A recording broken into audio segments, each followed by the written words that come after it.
Hello नमस्कार, स्नेहाज पाकविधीमध्ये आपल्या सगळ्यांचे स्वागत आहे. चला तर आजची रेसिपी बघूया. हातात काय आहे माझ्या? गुळ. चला तर मग एक गोड रेसिपी बघूया. ही रेसिपी आहे आपली खरवस. चला तर मग साहित्य बघूया. हे आहे चिकाचं दूध. चिकाचं दूध म्हणजे ज्या वेळेला गाय व्यायली जाते, गायची प्रसूती होते, त्यानंतर तिला जे पहिलं दूध येतं त्या दुधाला म्हटलं जातं चिकाचं दूध. तर हे चिकाचं दूध घेतलेलं आहे 200 ml. म्हशीचं दूध घेतलेलं आहे 200 ml.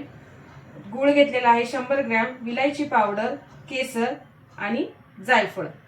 चला तर मग रेसिपी बघू. आपण एक बाउल घेतलेला आहे. त्या बाउल मध्ये आता आपण चिकाचं दूध टाकत आहोत.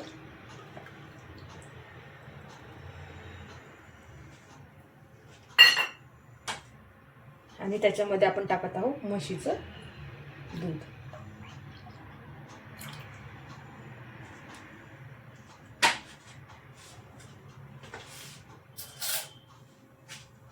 गूळ टाकायचा आहे याच्यात आपण.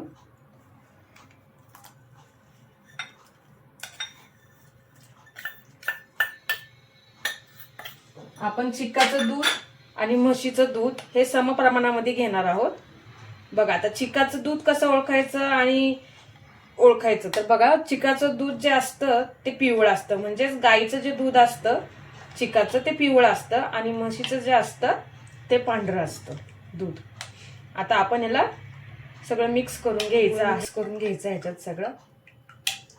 आता बघा, गाय व्यायली जाते तर पहिल्या दिवशी जे गाईचं दूध येतं चिकाचं ते घट्ट असतं. तसे दोन प्रकारचे, एक दुसऱ्या दिवशीचं दूध, एक पहिल्या दिवशीचं दूध. पण ज्या वेळी पहिल्या दिवशीचं तुम्ही चिकाचं दूध घेसाल तर त्यावेळी ही साऱ्या दुधाची क्वांटिटी आपल्याला डबल करायची आहे. कारण पहिल्या दिवशीचं दूध जे असतं ते चिकट घट्ट असतं खूप सारं, आणि जे दुसऱ्या दिवशीचं दूध असतं ते थोडं पातळ असतं. जेव्हा पण आपण डेअरीमध्ये जाऊ हे दूध घेताना विचारायचे की पहिल्या दिवशीचं दूध आहे की दुसऱ्या दिवशीचं दूध, हे विचारून घ्यायचं आपण. मग दुसऱ्या दिवशीचं दूध असेल तर समप्रमाणामध्ये टाकायचंय. पहिल्या दिवशीचं दूध असेल तर आपल्याला दुधाची क्वांटिटी वाढवायची, डबल करायची आहे.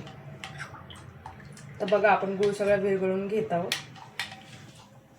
तुम्ही बघू शकता आपला गूळ विरघळलेला आहे. आता ह्या आपण दुधाला गाळून घेणार आहोत.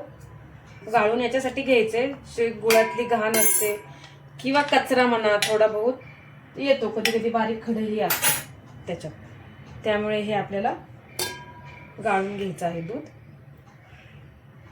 जेणेकरून जो काही कचरा वगैरे आला असेल तर तो जाईल.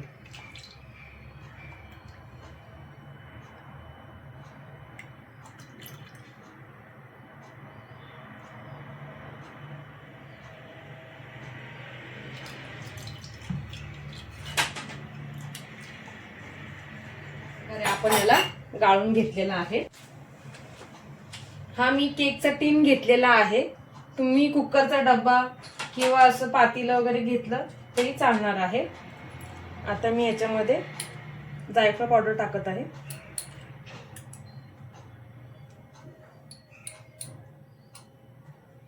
थोडी विलायची पावडर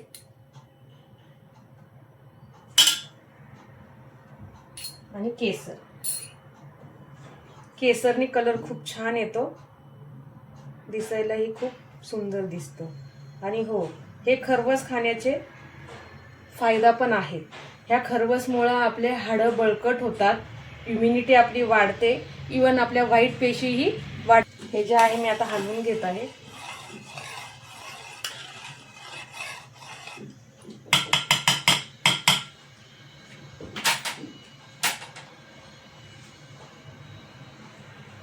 मी कुकरमध्ये पाणी गरम करायला ठेवलेलं आहे.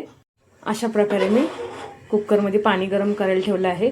मी याच्यात जाळी न ठेवता याच्यामध्ये मी डब्बा ठेवलेला आहे. मला थोडी हाईट पाहिजे म्हणून मी हा डब्बा ठेवलेला आहे. पाणी गरम झालेलं आहे आता आपलं. आता आपण हा खरवसचा जो डब्बा आहे तो आपण याच्यात ठेवून घ्यायचा आहे. तुम्ही बघू शकता आपण डब्बा ठेवलेला आहे. आपण जे आहे ह्याच्यावरती एक प्लेट झाकून घेणार आहोत, जेणेकरून आपलं ते कुकरमधलं पाणी आत जाणार नाही.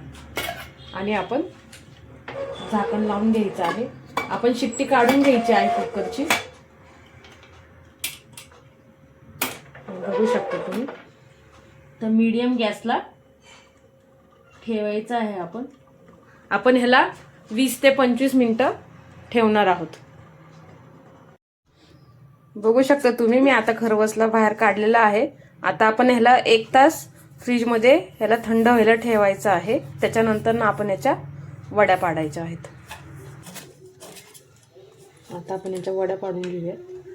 बघू शकता तुम्ही किती सॉफ्ट कट केलं जातंय.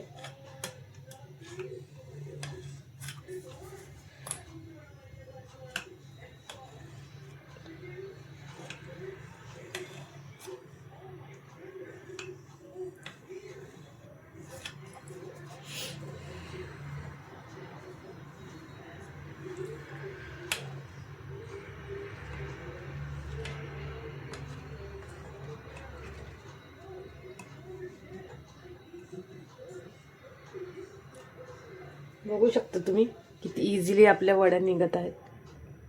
आता मी या सगळ्या वड्या काढून घेते, तुम्हाला दाखवते.